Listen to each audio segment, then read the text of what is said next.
You are now listening to the Curtis King Podcast.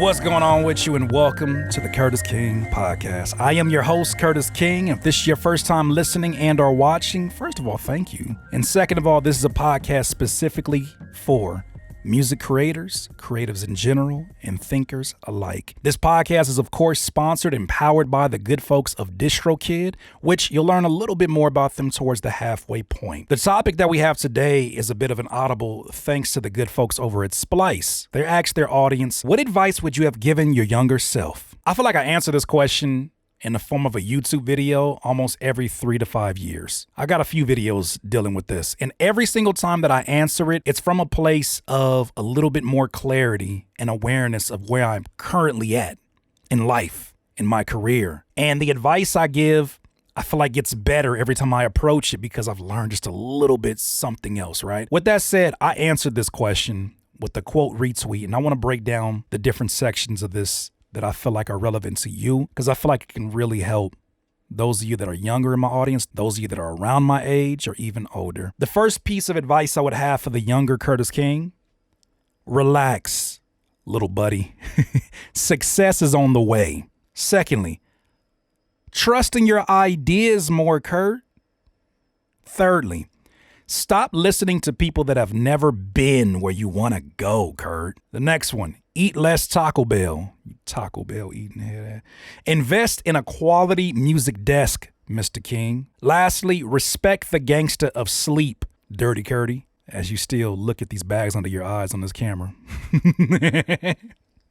Let's break this down section by section and why I feel like this is the kind of advice that I would love to give my younger self right now. In the very beginning, relax, success is on your way would have been the most comforting words. It probably would have melted me and I would have broke down like a little baby. Because so much of the work that I did early on in my career, my early 20s, was running a race that nobody told me I had to run. I was desperate. I knew that I didn't have as much natural talent as those around me. Some people, it just came so easy for them to make a beat. For some people, it came so easy for them to write a verse. I paid attention to details maybe they didn't care about. Maybe that was one of the factors. Maybe I just wasn't that good. But I knew that if I wasn't as good as those that were around me, I had to outwork them, or at least make that the value that I brought. You know what? Kurt ain't the best producer, but He gonna get it together. He gonna get you them stems ASAP. That became my identity. And so I did a lot of running. But that running didn't have to do with me being this ultimate hard worker, even though I worked really, really hard. It had more so to do with desperation. If we go ahead and trace that desperation down to its root, it starts very much earlier than what my music career started at. It starts with conversations that I used to have with my dad about this idea of me being an artist or a music producer. And the fact that he had viewpoints on it that were very opposing to the ones that I saw for myself. In his mind and the generation he came from, you don't become a rapper unless you got some kind of street story to tell. I mean, there were artists like De La Soul, there were artists like Arrested Development, there were artists like Pharcyde that represented another side of hip hop. But at that time, you're talking about early 2000s, those weren't the prominent voices. It was a lot of street culture that was in the hip hop at that point in time. And so from his vantage point, and even to a certain degree, my mom's vantage point, it was like, what are you going to be doing over there? But it wasn't his responsibility to understand it. It was his responsibility as my dad to make sure that I was pointed in the right direction towards success, that I made for myself a better life for me as he did for me and himself. That was his goal, was to make sure that I picked a career that I could make some money in. I didn't see it that way at the point in time. I just thought that he was just hating on me. But years later, after we have such a much better relationship now and understanding of what it is that I do, because it supports myself and it supports my family, the conversation's a bit different now. But at the time, my desperate plea to help him to see how serious I was about this literally drove me for years. My desperation to make it, quote unquote, make it before my 30s and be able to bring it back to him and say, I told you this was worth the risk. Shout out to Tay K. I was on a run to try to prove something, not just to him, to myself, to my peers who didn't believe in the kind of music that I was making. I told them, I said, there's another lane for someone like me. They said there's no way because there's nobody in the mainstream that sounds like this. And although that could be seen as a benefit, as though that could be seen as something that separates you from everybody else, I didn't see it like that at that point in time because the truth was I didn't see many examples of it. But I wish someone would have told me what I'm getting ready to tell you at that point in time when I was running rampant. I mean, I had a pastor one time tell me, he prophesied to me. This man did not know who I was, but he sat me down and he said, I feel compelled to tell you this, young man. You have the energy of a forerunner. No matter what terrain that you are on, the Forerunner trucks, no matter what terrain you're on, rocky, muddy, doesn't matter. You're going to figure out a way to still travel that with the energy of a Forerunner. Doesn't matter the terrain. You're going to figure out how to get to your destination. I said, that's very accurate, sir. And he said, I know. Shout out to my messenger. And I took that with me, and that was my identity for a long time. But I wish somebody would have told me, relax, dude. Relax. Not slow down, not be content with what you have, but relax. That eager beaver behavior made me do business that I shouldn't have been doing. It made me say yes to a lot of people I shouldn't have been saying yes to. It made me look at things from a scarcity mindset, not seeing the abundance that was around me. And that did a toll on me. The stress of that did a toll on me. And I wish somebody would have sat down and said, look, man, you already established by you working a certain way who you are. Who you are is not a music producer. Who you are is not what you do. It is how you do it. You're a hard worker. Hard workers will, when they eventually figure out how to leverage that hard work, will eventually figure out how to monetize that. They will eventually get to the destination they're trying to get to. With focus and consistency, they will get there. Relax. There's things that you must understand about yourself. There's things that you must understand about your personality that fit perfectly with where you're heading. You may think that fame is a thing that you want, but in all reality, that is not suited for your personality or your purpose for being here. So, dude, relax. Success is on the way. No matter what it looks like, success is on the way. That would have brought me so much comfort. Second part, trust in your ideas more. As an extension of relaxing because success is on the way, I wish I would have gave more of my ideas a shot. I tried a lot of things. I took a lot of risk, a lot of musical risk, a lot of business risk, and I'm very proud of myself for doing so because I did it with my heart beating at 100-something miles per hour and a whole lot of uncertainty. But there's so much more that I felt like I could have done had I just had more confidence, not in the actual event, but in myself. That, hey, check your track record. You've done pretty well, sir. I wasn't one to big up myself and poke my chest out and say, yes, I know what the hell I'm doing. No, I wasn't me. I was always somebody that was looking for validation in other places. It was always for me the person that spoke the loudest, spoke the clearest, and the quickest. A lot of the times that I would trust as having the answers. Do you know how stupid?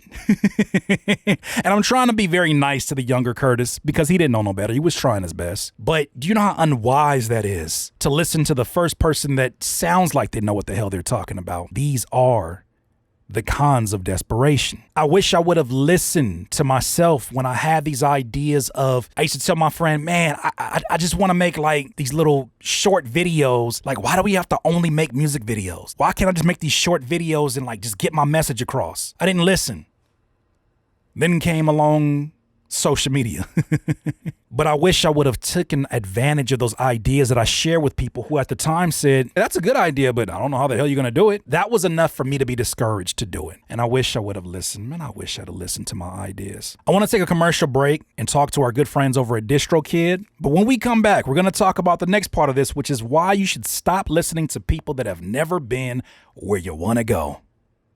But before that, let's talk to our good friends at DistroKid. I'll see you in a second. Music producers, something I talk about pretty frequently is the necessity of having multiple streams of revenue as an independent music producer. Not only for when you're actually producing, but what about those days after you stop producing? You got to make sure that you have streams of revenue that are going to live on even further than your current career. That being said, one stream of revenue that I think gets often overlooked is music distribution, aka streaming. Getting your music on Apple Music, getting your music on Spotify, etc., etc. Now, the number one spot that I go to make sure that I distribute my music properly and ensure that I get my music to every store possible is DistroKid at distrokid.com. I know you've heard me speak about it multiple times on my YouTube channel, but I gotta tell you, there's a reason why it's the number one that I go to. For $19.99 per year, I can upload an unlimited amount of music throughout the year. As producers, you know we make an abnormal amount of music in comparison to songs that get created, so it's important that you use this as a consistent stream of income. If you'd like to sign up to DistroKid today and get your music to every major distributor, go to distrokid.com/VIP/Curtis King to get 7% off. Okay, thank you once again to the good folks over at DistroKid. Stop listening to people that have never been where you want to go. This is my advice once again to my younger self. As I mentioned before, we listen a lot of times to the person that has the boldest voice in the room, to the person willing to listen to our problems long enough to where we start believing they care about what we're going through. We listen to the person that pokes their chest out, that looks out into the sky and says, I know exactly what you need. Not recognizing that a lot of times those voices, if you trace them back to the internal conversations that these people are having, come from a place of insecurity just like yours. They come from a place of doubt just like yours.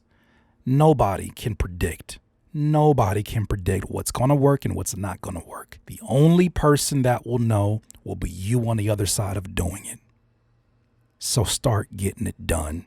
But here's the issue sometimes with getting advice from people that have never been there, is that they'll give you this picture. They'll paint you this picture with so much clarity. They'll tell you these are the things that you need to do. A, B, C, D, E. Boom, break, go for it. And they make it sound so easy. Something that I observed about when I got advice from people who had never been there, I always knew they'd never been there. Not because I would ask them like, what is your success rate? Things that I ask now, I didn't ask then. I didn't have the boldness to do it. But I could always tell when they would give me this piece of advice of what I should do. And then I was the forerunner, right? The one that would put it into action and go make it, get it done. And they would be so surprised, like, oh, you actually went and did that. Okay, well, yeah, good. You show a lot of tenacity there, young man. Go after it. But then I would ask very specific questions about, okay, so where do I go next? And they would look at me offended as if, why are you asking me? You chose to go on this. No, sir, ma'am. No. You told me this is what I need to do. And I assumed, which was my mistake, that meant that you were going to help lead me to further clarity in your vision. What I came to realize is that they didn't have the clarity for me because they'd never been there. This was all theory, except because of my own insecurities and because of my vision of myself and always feeling like my production wasn't up to tier and that I was always having to get up to the tiers of the producers that I looked up to, the Ninth Wonders, the Timbalands, the Pharrells, the Neptunes, the Just Blazes. These were the folks that I was looking at like, oh, that's where I need to get to. Not giving my own ideas enough space to even show me and reveal to me what they could be. It didn't dawn on me that I didn't give my own ideas an opportunity. It didn't dawn on me that these people can't lead me to places they've never gone before, so all they have is theory. So if everybody out here is guessing, why the hell are my guesses not as good as theirs? Maybe I should start taking chances on those guesses. The next two I can kind of glance over. Eat less Taco Bell, invest in a quality music desk. The eat less Taco Bell one, for my Taco Bell head ass eating, that should be self-explanatory. What you put into your body affects your mind. What affects your mind affects your creativity.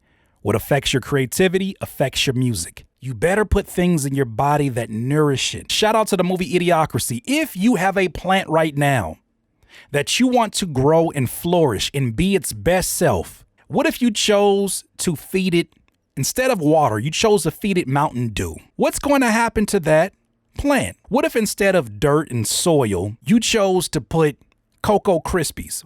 Oh, they both brown. What if you chose to plant that same plant in Cocoa Krispies and Mountain Dew? What's going to happen to that plant? I had a vegan Pops. I knew better. I heard the gas and smelled it in the room whenever I had dairy. I should have known I was lactose intolerant. It hits different at 37. That cheese, I used to love, oh man, I still love the Mexican pieces, but ooh, they don't love me. So let's Taco Bell. Invest in a quality music desk. I had a lot of damn near pool, not even pool tables, like poker tables. But I wish I would have just taken that extra step. Instead of buying those studio monitors, I bought a desk or a chair that supported my body. Oh my gosh, because you get in your 30s, you're going to feel like somebody kicked your ass with cleats and you're going to be hot. Yeah, I was the guy that had the laptop on 16 Bibles. I recognize the error in my ways. I feel the error in my ways, especially now when I make bad decisions, like when I don't stand up at my stand-up desk, or they're not sitting at a place where they're ergonomic and my neck is elevated. It starts off as neck pains from spending too much time in front of the computer.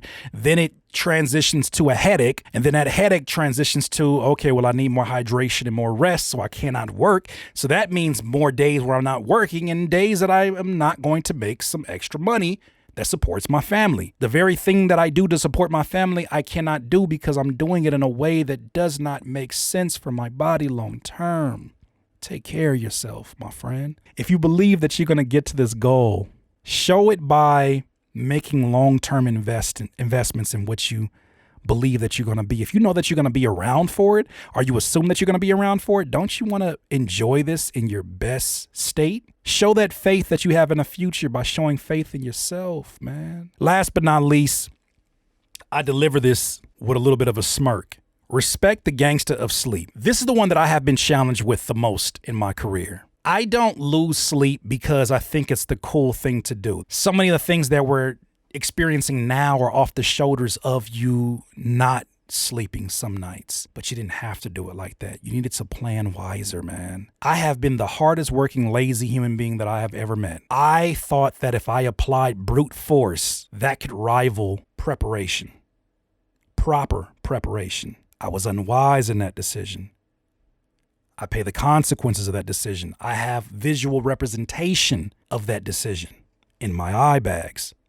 Shout out to Miss Lyrical Penny. She just sent me over a care package of vitamins and some skincare stuff for underneath my eyes. So shout out to Miss Lyrical. I just had to go ahead and shout you out right now because I did my confidence on me like skincare. I did all that today, so I had to go ahead and shout you out real quick. But I was stacking so many things to accomplish in one day that didn't need to be taken care of in one day. It was unwise for me to do that. I know that now. I still make that mistake time to time. A lot less now because I pay for it a whole lot more when I do it now. But respect the gangster of sleep. It's very ironic how life works. I have met older people who had a foul mouth in their 50s and 60s be disabled in their 70s and 80s in a way that takes away the very thing that they use as a weapon. Their mouth. I don't want to say it like it's some poetic justice or that I'm one to give judgment, but I thought it was really interesting to see the things that we abuse, the things that we use as weapons towards other people end up being the things that we lose first. I also think it's interesting because that point was inspired by the fact that if we don't get any sleep, well, our body eventually will shut down and make us sleep forever, aka death. Sleep is so important to what we're doing, and not many people are going to give you this message. But we need you to be here. I'm thankful that even though I was abusing my sleep, I'm thankful that the times my body did get too close to shutting down, I stopped myself. I had a stopping limit. I was such a damn hypochondriac that I would stop myself from going a little bit too ridiculous. I knew I had my limitations. And if you don't respect the gangster of sleep, it'll do the oddest things to you. I used to drive back and forth from LA to the IE, which if you don't know is the Inland Empire.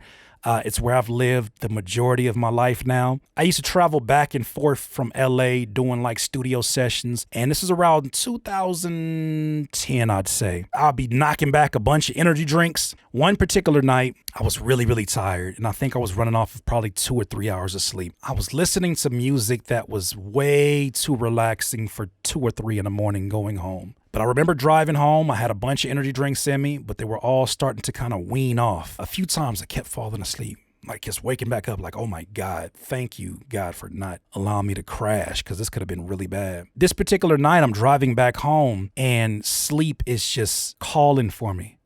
It's telling me, yo, you should have taken care of this because now we have to stay up. I'm driving home, listening to probably Sade or something like that, and I'm just entranced by the music. The lines are starting to blur. I'm starting to fade off, and I went to sleep for probably, not even exaggerating, like 15 seconds. I don't know how I stayed straight on the road. I know God was definitely there. Something told me to wake up, clear as day. And I opened my eyes, and I was about 5 to 10 seconds away from hitting a singular car in the middle of the road. Mind you, the roads were free, which made it even harder to stay awake. A singular car in the road where somebody was changing their tire in the middle of the road. I would have killed them, and I would have killed myself. Either scenario would have been the worst and would have not been out of reach because of the speed that I was going. And something about being that close to a situation like that woke the shit out of me up. You better believe I stayed up for the rest of the time there. I don't want to say that singular event made me say I'm going to get sleep all the time, but it did make me see where this is inevitably going to lead me. And it's somewhere that I didn't want to go. So respect the gangster of sleep, because if you don't get it, it's going to get it from you anyways. Thank you so much for choosing to listen to the Curtis King podcast and or watching on my YouTube channel. If you do have Apple Podcasts or Spotify Podcasts, give us a 5-star rating if you enjoy this kind of content. I enjoy having it back here on the platform, as well as my YouTube channel. If you don't know, I do have a video version of this over on Curtis King TV. The Curtis King podcast, if you search it, don't go to the other channel. I mean, you could because I have other content there, but definitely subscribe to this channel.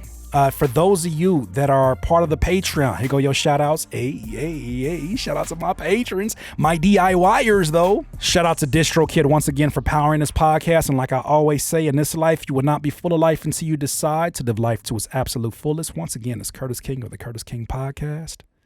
Have a good one.